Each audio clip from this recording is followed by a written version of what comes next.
Good blessed Sunday night, May the 23rd, 2021.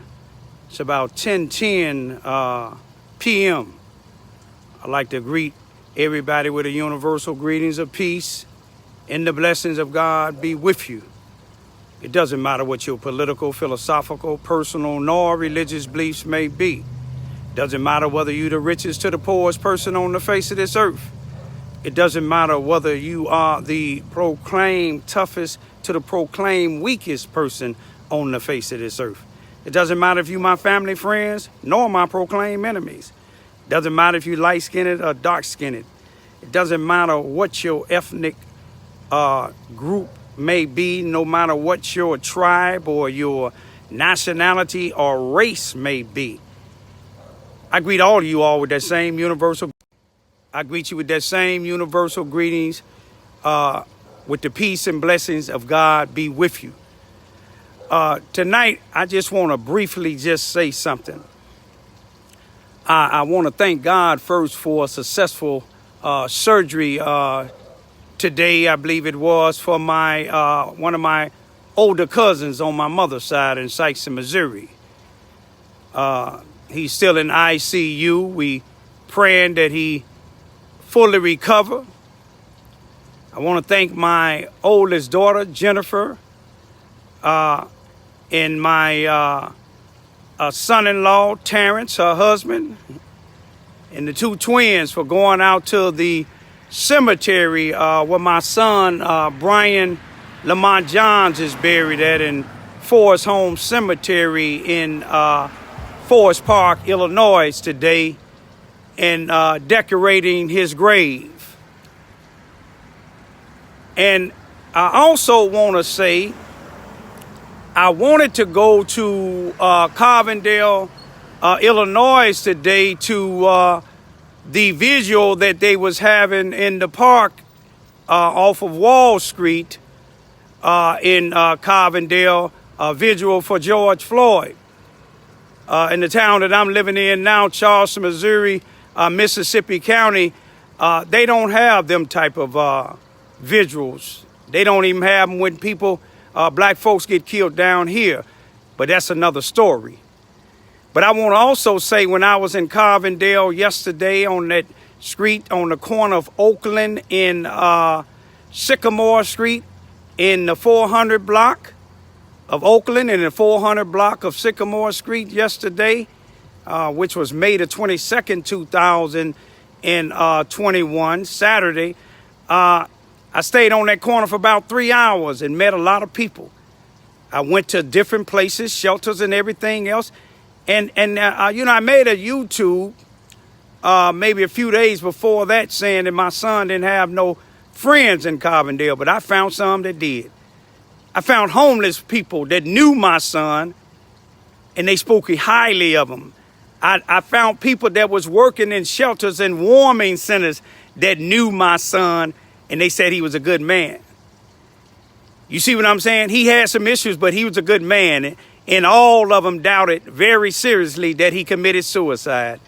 And those that had their right state of mind, they said, how can you do it? People in Carbondale is asking, how can you do it with your hand balled up? The deputy coroner, the guy who told me he was a coroner, he wasn't a coroner. He's not even a medical doctor, not even a doctor. He's a deputy coroner. Said he had to pry my son's hand open. He didn't pry it no more than about like right here. You see what I'm saying? And he took the money that he had out of there. He said it was a certain amount. I don't know if it was or not. But what I want to just speak about today, y'all, the president been getting involved when the agents been getting attacked. They even, I think, have passed bills. Blacks getting attacked and killed by police, white supremacists.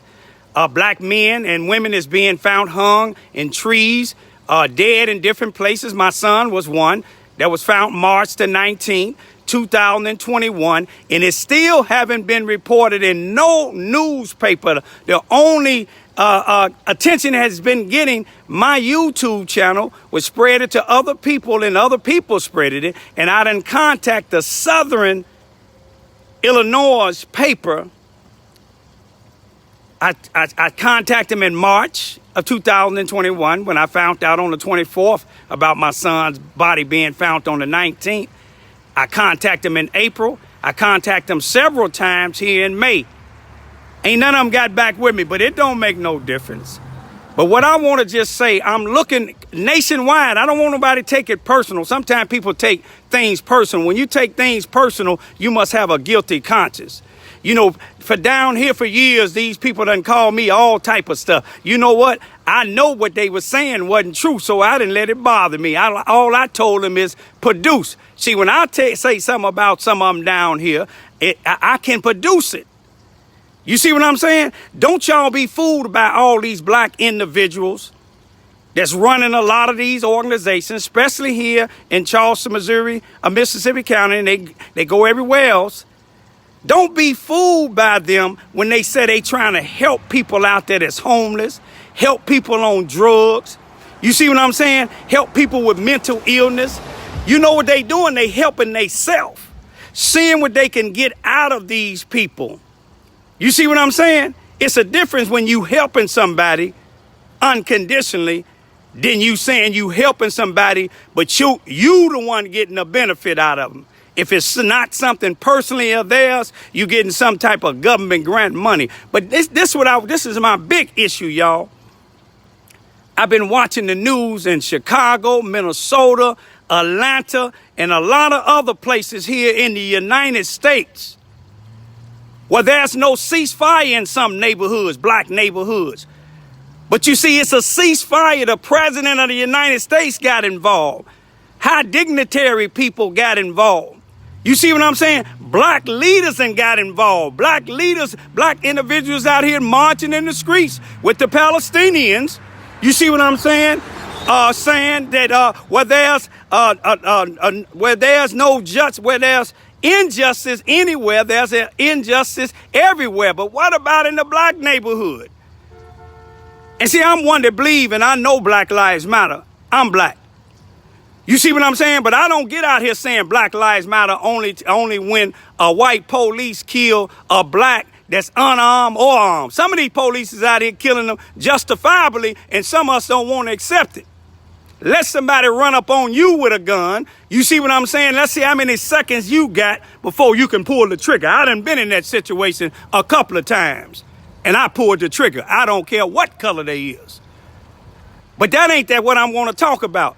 We can sit here, not we, because it's not me, but we have individuals out here that's marching with the Palestinians, making sure they secured.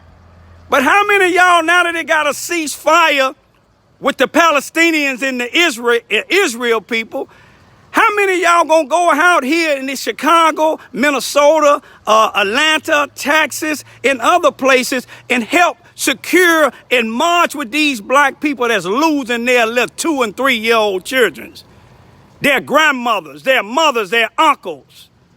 I don't care if black doing it or not. See if you can go knock at them Palestinians' doors.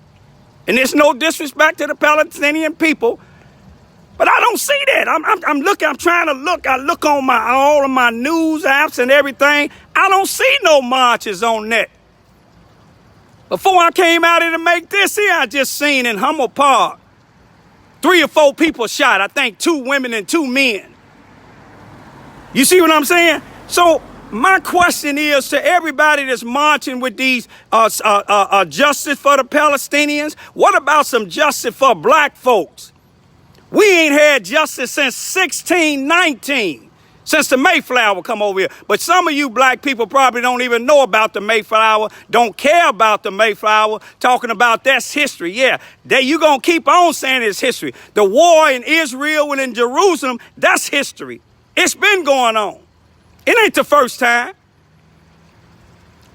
But I like to see that peace and ceasefire. But I sure enough like to see some ceasefire in the black neighborhood, because I know some black people they're scared to come out their houses because they're going to get carjacked. Some can't even ride on the highways. Look at the number of blacks killing blacks. But one thing about them, they'll say, oh, y'all killing each other. But I'm going to leave that alone, y'all. And those of y'all that I met yesterday in Carbondale, I know y'all my son friends. Y'all action speaks louder than your words. You see what I'm saying? Y'all wasn't taking advantage of them. You see, some people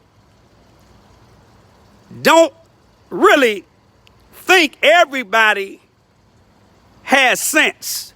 Some people don't think I have sense, but I have plenty of sense. I know my son. I know he wasn't no angel. Those that think that he had demons in him, take a look and see how many demons you got in yourself. You see what I'm saying? Those that saying that they helping him, show me how you helping my son when you benefit more than what you doing for him, but you benefit more. Some of you leaders here in Charleston, Missouri, show me how you helping some of these homeless people, some of these people on drugs, some of these street walkers. I ain't gonna cover prostitutes. You see what I'm saying? Tell me how you helping them when you benefiting more than they are because they still doing the same thing. But I know you people that I met at the homeless shelters, white, black, employees, and individuals that was actually homeless, those that I met on the streets, and y'all, I showed y'all my son obituary. Oh yeah, I know Brian. You see what I'm saying? But they didn't just know Brian, but they knew some of the other people in that town. Too many people told me some of the same names of the people in the town that claim they for the people. But see, their actions speak louder than the word. All you got to do is look and see what they doing in the black community. I'm going to leave it at that. Peace be still.